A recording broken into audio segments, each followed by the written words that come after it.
Good morning students. पौधार group of education में आप सभी स्टूडेंट्स का हार्दिक स्वागत।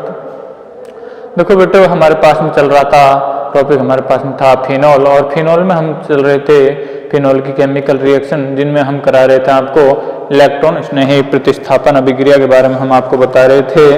इलेक्ट्रॉन स्नेही प्रतिस्थापन अभिक्रिया के अंदर यहाँ पर कोई इलेक्ट्रोफाइल है, वो फिनॉल पर अटैक करेगा और फिनॉल का हाइड्रोजन परमाणु को रिप्लेस कर देगा, या फिर यदि कोई सब्स्टिट्यूएंट है तो वो भी यहाँ से रिप्लेस हो सकता है इसके जो इलेक्ट्रॉन स्नेही प्रतिस्थापन अभिक्रिया के दौरान। तो देखिए, हमने सबसे पहले उसमें पढ़ ली थी जो नाइट्रीकरण की अभिक्रिया है, वो हम पढ़ चुके थे। उसके बाद में दूसरी नंबर की रिएक्शन है वो है हमारे पास में सल्फोनीकरण। दूसरा नंबर की है सल्फोनीकरण की अभिक्रिया। और इसके बाद में तीसरे नंबर पर है हमारे पास में वो है हैलोजनीकरण की अभिक्रिया। चौथे नंबर पर है हमारे पास में फ्रीडिल क्राफ्ट अभिक्रिया।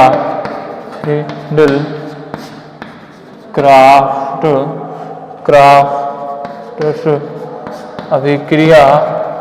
और इसके बाद में हमारे पास में एक और भी है अगली 5 नंबर पे, वो है हमारे पास में मर्क्यूरीकरण की अभिक्रिया। तो ये हमारे पास में 5 प्रकार की जो इलेक्ट्रॉन स्नेही प्रतिस्थापन अभिक्रिया हैं उनके बारे में हम यहाँ पर पढ़ेंगे। सबसे पहले हमने कर लिया था नाइट्रीकरण की अभिक्रिया, हमने कंप्लीट करा दी थी आपको। अब पढ़ेंगे हम यहाँ पर सल्फोनीकरण, उसके बाद में हैलोजनीकरण, उसके बाद फ्रीडिल क्राफ्ट और फिर मर्क्यूरीकरण जो अभिक्रिया है उसके बारे में हम यहाँ पर अध्ययन करेंगे। तो देखिए, सेकंड नंबर की अभिक्रिया है वो हमारे पास में सल्फोनीकरण। कौन सी? सल्फोनीकरण की अभिक्रिया। हेडिंग डालेंगे सल्फोनीकरण।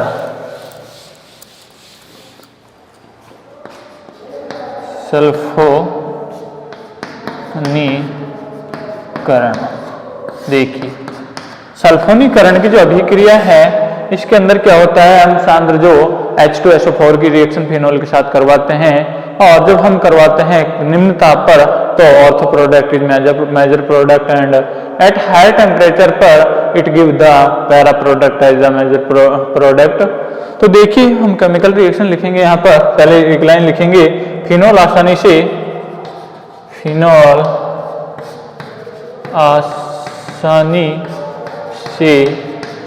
आसानी से सल्फोनीकृत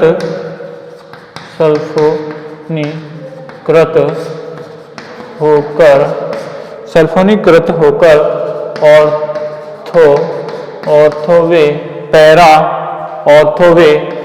पैरा उत्पाद देते हैं।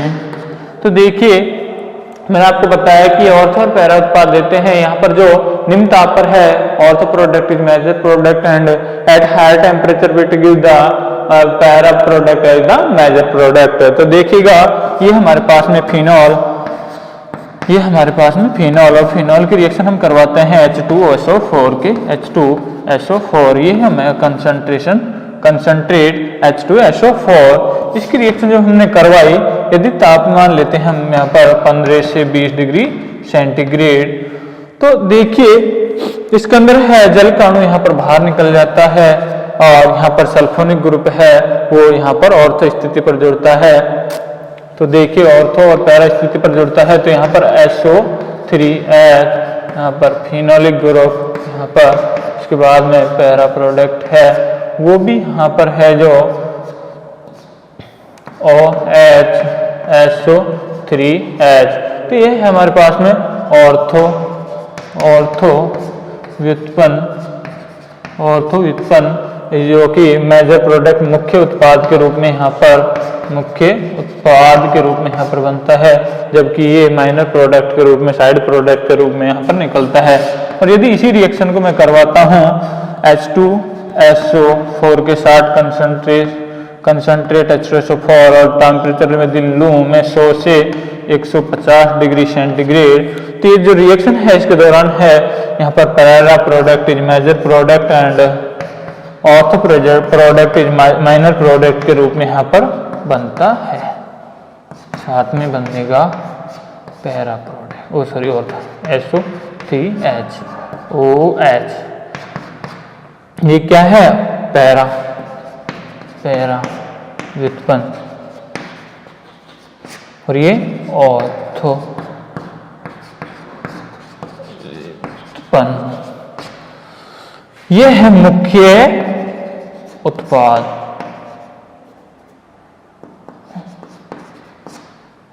मुख्य उत्पाद के रूप में यहाँ पर ये वाला बनता है। तो ये हो जाती है आपकी सल्फोनीकरण की रिएक्शन। सल्फोनीकरण के रिएक्शन के अंदर हमें पता है सल्फोनिक ग्रुप है जो ऑर्थो या फिर पैरा स्थिति पर यहाँ पर जुड़ता है और ऑर्थो या पैरा प्रोडक्ट यहाँ पर देता है। और हमें पता है कि जब निम्न ताप होता है तो ऑर्थो प्रोडक्ट मुख्य उत्पाद के रूप में यहाँ पर बनता है, जबकि साइड प्रोडक्ट के रूप में यहाँ पर पैरा प्रोडक्ट बनता है। ऐसे ही इसमें देखेंगे, ऐसे इसमें जब टेम्परेचर हाई लिया जाए तो पैरा प्रोडक्ट है वो मुख्य उत्पाद के रूप में बनता है, जबकि ऑर्थो प्रोडक्ट है वो साइड प्रोडक्ट के रूप में यहाँ पर निकलता है। तो ये तो हो जाती है आपकी सल्फोनीकरण की रिएक्शन। अगली है हमारे पास में हैलोजनीकरण की रिएक्शन। दूसरे नंबर पर है हैलोजनीकरण की रिएक्शन।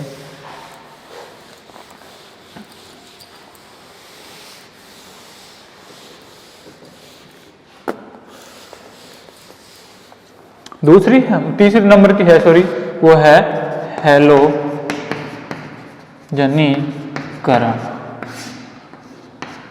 हैलोजनीकरण में भी देखिए, हैलोजनीकरण जब हम करवाते हैं Br2 हैलोजन ग्रुप के साथ H2O जल की उपस्थिति में, तो ये भी क्या देता है? ये सबसे पहले देता है ट्राई व्युत्पन्न देता है, ट्राई हैलो व्युत्पन्न यहाँ पर देता है। और यदि इसकी रिएक्शन हम करवाते हैं किसी ध्रुवीय अणु की उपस्थिति में तो ये मोनो हैलो व्युत्पन्न यहाँ पर बनाता है। तो हम यहाँ एक लाइन 2 लाइन के अंदर लिखेंगे पहले इसको, ट्राई हैलोजन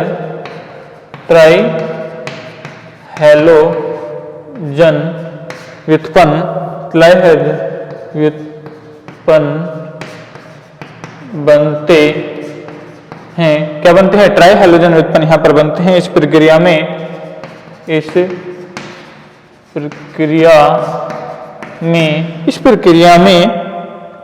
यदि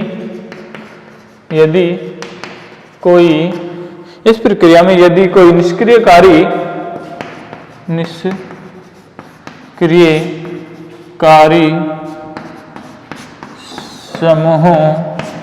निष्क्रियकारी समूह ऑर्थो या पैरा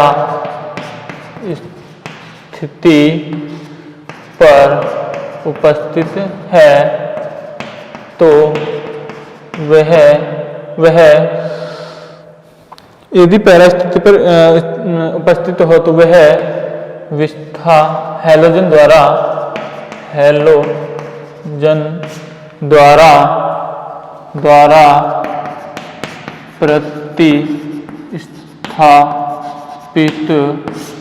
प्रतिस्थापित हो जाता है।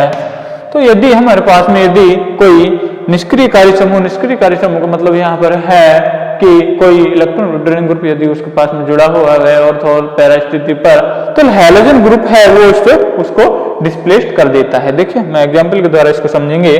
सबसे पहले मैं फिनॉल की रिएक्शन करवा रहा हूँ Br2 के साथ। किसके साथ? Br2 के साथ। तो हमें पता है इलेक्ट्रो स्नेही प्रतिस्थापन अभिक्रिया यहाँ पर संपन्न होती है, अर्थात यहाँ पर जो ब्रोमीन है उसका इलेक्ट्रोफाइल है इसके ऑर्थो और पैरा स्थिति पर अटैक करेगा और यहाँ पर सबसे पहले बनाता है ट्राई हैलोजन व्युत्पन्न।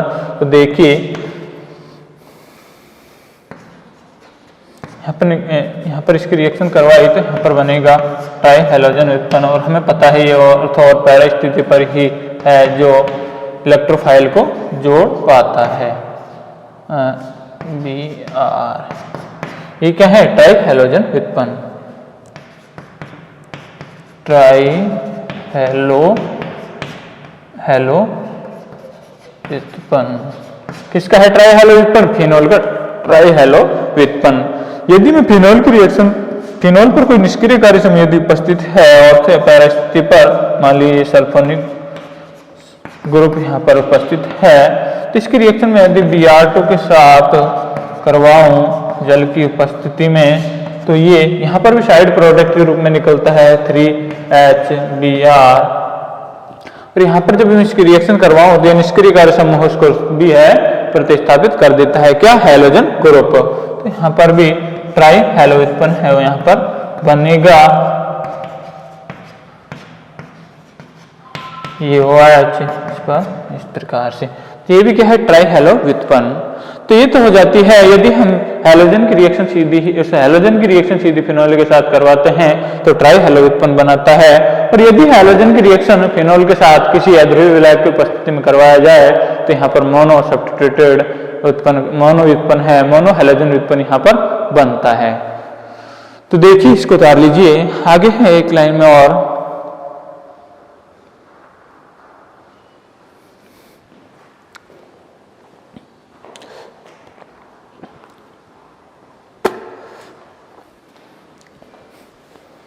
आगे है इसी में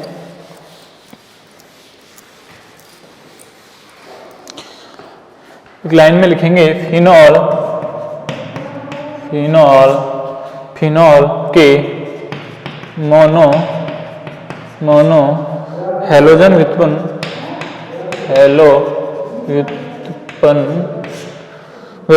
प्राप्त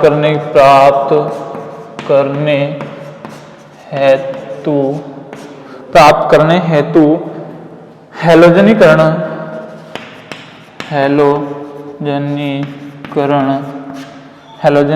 कम ताप पर किसी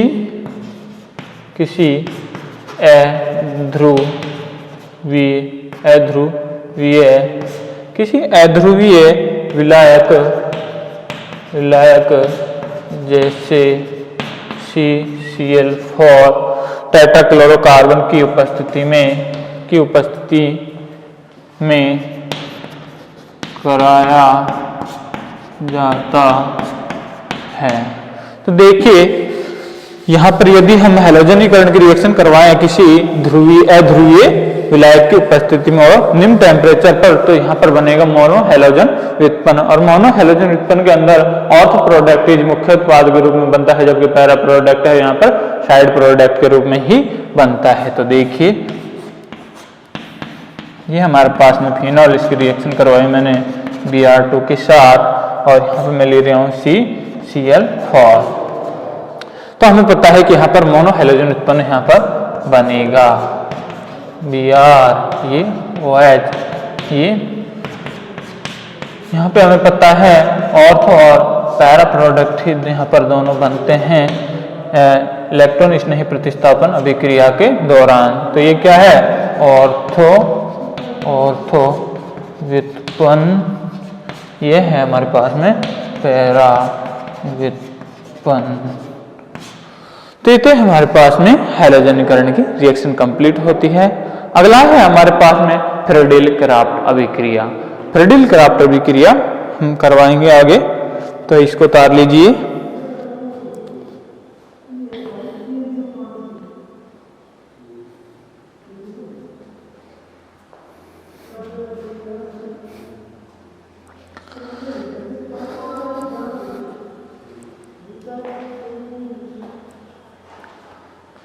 यदि यहाँ पर मैं बता देता हूँ, यदि अध्रुवीय विलायक नहीं लेते तो यहाँ पर ट्राई हैलोजन व्युत्पन्न बनता। यदि ध्रुवीय विलायक ले रहे हैं तो मोनो हैलोजन व्युत्पन्न है यहाँ पर बनते हैं। ये लाइन है जो वेरी इंपॉर्टेंट, यहाँ पर ध्यान रखने लायक है।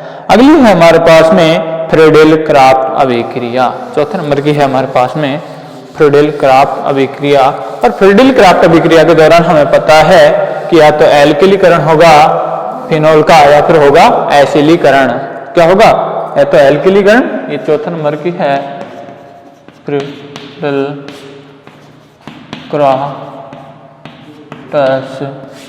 फ्रेडेल-क्राफ्ट अभिक्रिया। तो देखिएगा इसके अंदर क्या होगा। फ्रेडेल-क्राफ्ट अभिक्रिया है, इसमें यहाँ पर फिनोल की जो रिएक्शन होती है किसके साथ, क्लोरोफॉर्म के साथ अथवा एसिल क्लोराइड के साथ यदि रिएक्शन करवाई जाती है तो ऑर्थो या पैरा प्रोडक्ट पर ऑर्थो या पैरा स्थिति पर एल्किलीकरण या फिर एसिलीकरण की रिएक्शन यहाँ पर संपन्न होती है। तो देखिए पर लिखेंगे हम फिनॉल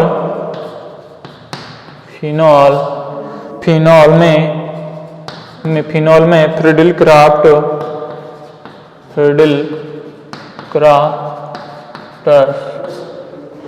क्राफ्टस अभिक्रिया में एल्किलीकरण या एसिलीकरण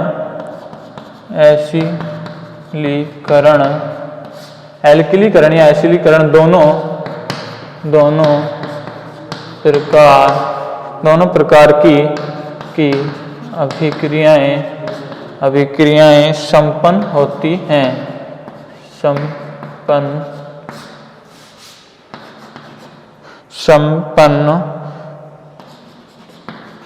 संपन्न होती हैं। तो देखिए इसके अंदर मैंने बताया था जब यहाँ पर फिनॉल की रिएक्शन हम एल्किल हैलाइड के साथ करवाते हैं तो एल्किलीकरण की रिएक्शन होगी, और यदि हम फिनॉल की रिएक्शन करवाएं एसिल क्लोराइड के साथ तो यहाँ पर है जो या फिर एसिल हैलोजन के साथ करवाई जाए तो एसिलीकरण की रिएक्शन यहाँ पर होती है। तो मैं पहले करवा रहा हूँ एल्किलीकरण।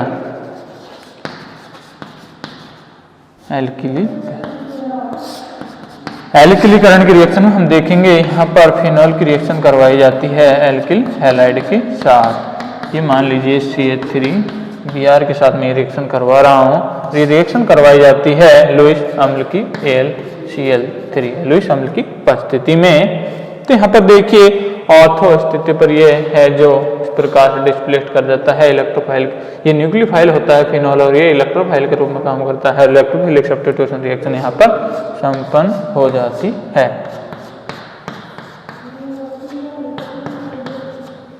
पर हमें पता है ऑर्थो प्रोडक्ट इस मुख्य उत्पाद के रूप में यहाँ पर बनता है, और जबकि पैरा प्रोडक्ट है वो भी यहाँ पर बनता है। तो ये है मुख्य उत्पाद और ये है साइड प्रोडक्ट के रूप में यहाँ पर निकलता है। ये कौन सा है? ऑर्थो व्युत्पन्न। जबकि यदि हम करवाएं किसके साथ? एसिल हैलाइड के साथ, दूसरी है हमारे पास में एसिलीकरण की रिएक्शन। एसिलीकरण की रिएक्शन के अंदर हम फिनॉल की रिएक्शन करवाते हैं किसके साथ? एसिल। ये तो क्या है? Alkyl halide. और ये क्या है? हमारे पास में फिनॉल है। फिनॉल की रिएक्शन करवाते हैं RCOOCl। ये क्या है? Acyl chloride. Acyl chloride.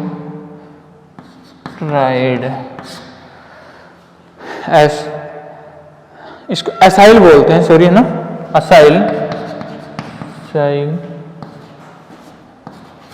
Acyl chloride यहाँ पर इसको हम बोलेंगे। तो फिनॉल के असाइल क्लोराइड के साथ जब रिएक्शन करवाई जाती है तो इस प्रकार से न्यूक्लियोफाइल की भांति कार्य करेगा और ये डिस्प्ले कर जाता है। ये दोनों प्रकार ऑर्थो और पैरा प्रोडक्ट दोनों पर यहाँ पर बनते हैं। तो ये देखिए उत्पाद OH, ये यहाँ पर सॉरी OR ऑर्थो, ये तो है ऑर्थो व्युत्पन्न, और जो कि मुख्य उत्पाद के रूप में बनता है मुख्य उत्पाद, और साइड प्रोडक्ट के रूप में पैरा प्रोडक्ट है जो यहाँ पर बनता है OH। तो ये हमारे पास में पैरा प्रोडक्ट और है ऑर्थो प्रोडक्ट। तो ये हो जाती है आपकी एल्किलीकरण और एसिलीकरण की रिएक्शन। अगली है हमारे पास में, वो है हमारे पास में कौन सी? वो है हमारे पास में मर्क्यूरीकरण की रिएक्शन। मर्क्यूरीकरण की रिएक्शन में भी देखिए क्या होगा। मर्क्यूरीकरण की रिएक्शन के अंदर भी जो है फिनॉल की रिएक्शन करवाई जाती है मर्क्यूरिक एसीटेट के साथ, और यहाँ पर है जो एसिलीकरण यहाँ पर हो जाता है। देखिए अगली हमारे पास में 5वें नंबर की, वो है मर्क्यूरीकरण की रिएक्शन।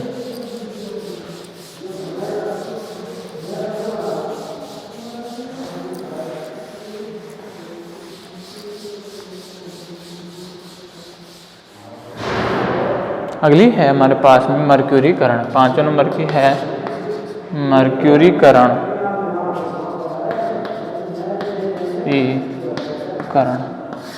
मर्क्यूरीकरण में हम एक लाइन लिखेंगे पहले, फिनॉल की मर्क्यूरिक एसीटेट के साथ रिएक्शन करवाई जाती है तो यहाँ पर 2 एसीटोक्सी मर्क्यूरिक है वह यहाँ पर प्राप्त होता है। तो देखिए फिनॉल की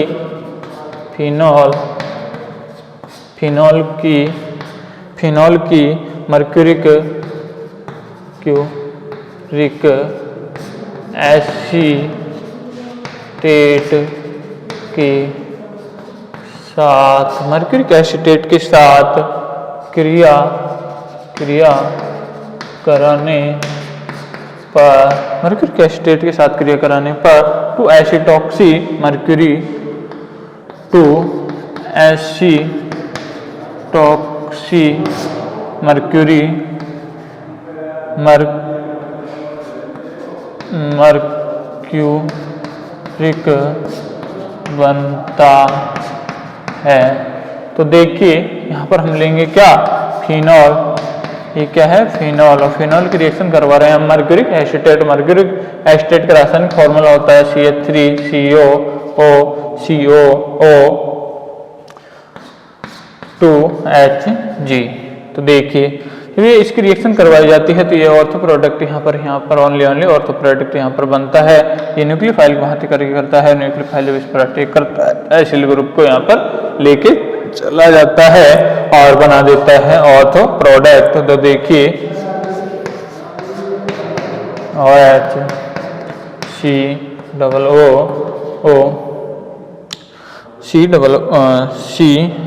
यहाँ पर सॉरी मरकरी है, यहाँ पर जुड़ेगा HgOCOOCH3। इस प्रकार से ये मरकरी है जो यहाँ पर इसके साथ जुड़ता है और ये यहाँ पर बना देता है। साइड प्रोडक्ट के रूप में यहाँ पर कार्बोक्सिलिक अम्ल है वो यहाँ पर निकल जाता है, OH।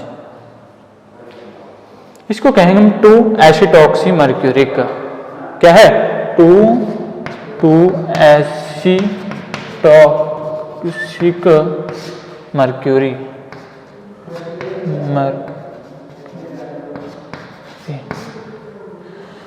2 एसीटोक्सिक मर्क्यूरी यहाँ पर इसे हम कहेंगे।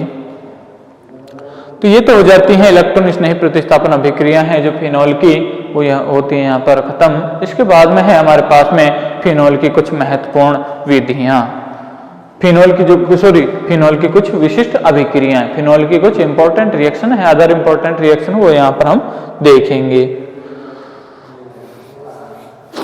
जिसमें है सबसे पहले है कार्बोक्सिलीकरण। कार्बोक्सिलीकरण की रिएक्शन के अंदर होता है क्या, फिनॉल की रिएक्शन करवाई जाती है CO2 के साथ और उच्च ताप पर ये रिएक्शन करवाई जाती है और ये रिएक्शन करवाई जाती है बेस की उपस्थिति में। तो यहाँ पर है ऑर्थो प्रोडक्ट और पैरा प्रोडक्ट यहाँ पर बनता है। जनरली ऑर्थो प्रोडक्ट है जो ऑर्थो स्थिति पर कार्बोक्सिलिक ग्रुप का यहाँ पर एडिशन हो जाता है।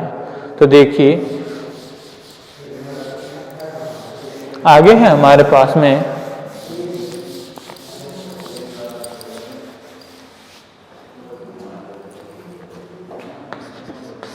फिनॉलों की विशिष्ट अभिक्रियाएं, विशिष्ट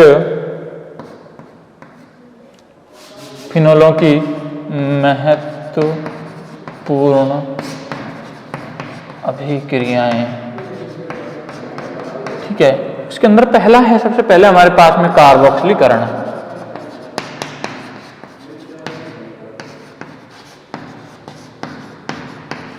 कार्बोक्सिलीकरण की रिएक्शन के अंदर होता क्या है, कार्बोक्सिल ग्रुप है वो यहाँ पर ऐड होता है फिनॉल के अंदर। तो देखिए इसमें हम पहले 2 लाइन लिखेंगे, जब सोडियम फिनॉक्साइड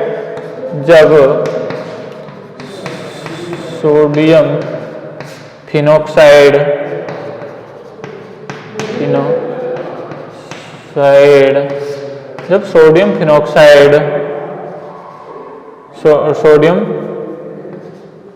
फिनॉक्साइड की रिएक्शन को उच्च दाब पर फिनॉक्साइड को उच्च दाब पर CO2 के साथ गर्म किया जाता है, गर्म किया जाता है। जब सोडियम फिनॉक्साइड को उच्च दाब पर CO2 के साथ गर्म किया जाता है तो क्या होता है, ऑर्थो स्थिति पर है जो CO2 का यहाँ पर एडिशन हो जाता है। तो इसमें लिखेंगे ऑर्थो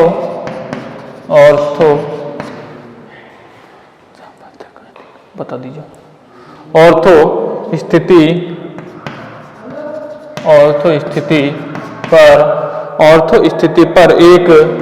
पर एक कार्बोक्सिलिक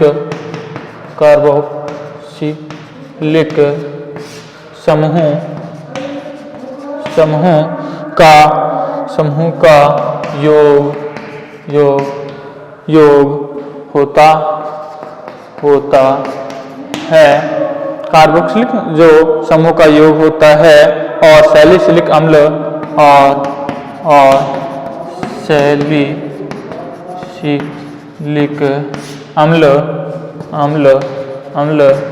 प्राप्त होता है तथा इस अभिक्रिया को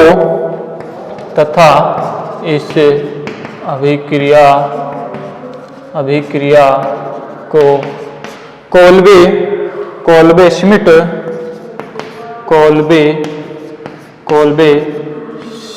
श्मिट अभिक्रिया कहते हैं।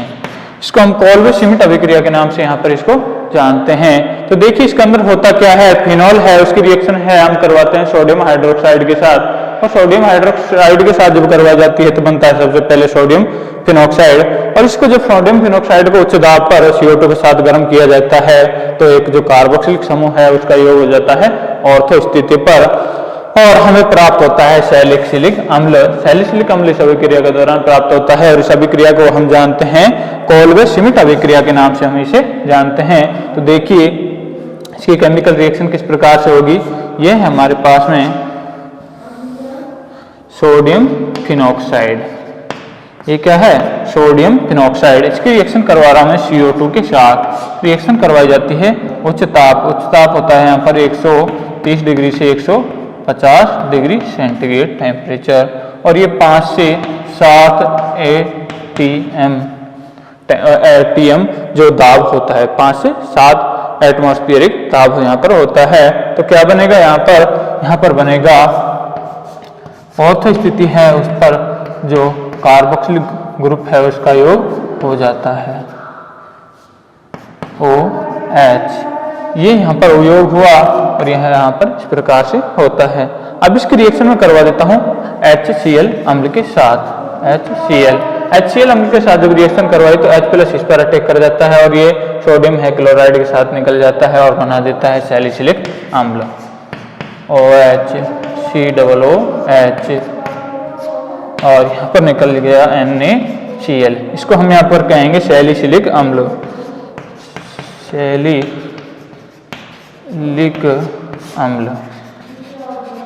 इसको कहेंगे हम यहाँ पर सैलिसिलिक अम्ल।